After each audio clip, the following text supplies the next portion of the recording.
இந்த கொஸ்டின் பார்த்தீங்கன்னா வரப்போகிற குரூப் 4ல கேட்கறதுக்கு அதிக பாசிபிலிட்டிஸ் இருக்குது. ரொம்பவே முக்கியமான கொஸ்டின் தான். என்ன கொடுத்துருக்காங்க பாருங்கள், ரூபாய் 8000க்கு 2 ஆண்டுகளுக்கு கிடைக்கும் கூட்டு வட்டிக்கும் தனி வட்டிக்கும் இடையே உள்ள வித்தியாசம் வந்து 20 ரூபான்னு கொடுத்துட்டு வட்டி வீதம் கேட்குறாங்க. இந்த மாதிரி n வந்து 2 இயர்ஸாக இருக்கப்போ n வந்து 2 இயர்ஸாக இருக்கப்போ ரேட் ஆஃப் இன்ட்ரெஸ்ட் கேட்டாங்கன்னா ரொம்பவே சிம்பிள். என்ன சார் பண்ணணும்னா கொடுத்துருக்க டிஃப்ரென்ஸை எழுதிடுங்க. டிஃப்ரென்ஸ் எழுதியாச்சுங்களா?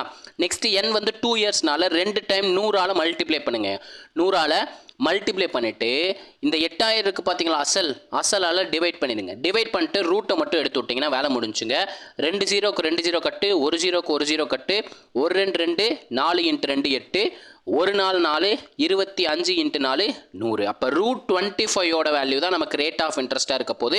5 ஸ்கொயர் பண்ணும்போது தான் 25 கிடைக்கும். ஸோ ஸ்கொயரும் ரூட்டும் கேன்சல் ஆகிட்டு பேலன்ஸ் நமக்கு 5 மட்டும் தான் இருக்கும். அப்போ நமக்கான ஆன்சர் பார்த்தீங்கன்னா 5% என்பது தான் இந்த கொஸ்டினுக்கான ஆன்சர். ஆப்ஷன் ஏல இருக்குது. ஓகேங்களா? வீடியோ பிடிச்சிருந்தா லைக் பண்ணிட்டு கமெண்ட்டில் வந்து ஃபயர் சிம்பிள் கொடுத்துருங்க. முக்கியமாக மேக்ஸ் வித் MMK டெலிகிராம் பேஜில் ஜாயின் பண்ணிக்கோங்க. Max with MMK YouTube channel subscribe பண்ணிக்கோங்க. மேக்ஸ் வித் MMK இன்ஸ்டாகிராம் பேஜை ஃபாலோ பண்ணிக்கோங்க. இதே மாதிரி அடுத்த ஒரு பார்ட் வீடியோ சந்திக்கிறேன். அதுவரை உங்களிடமிருந்து விடைபெறுவது நான் உங்கள் மேக்ஸ் மதன். தேங்க்யூ.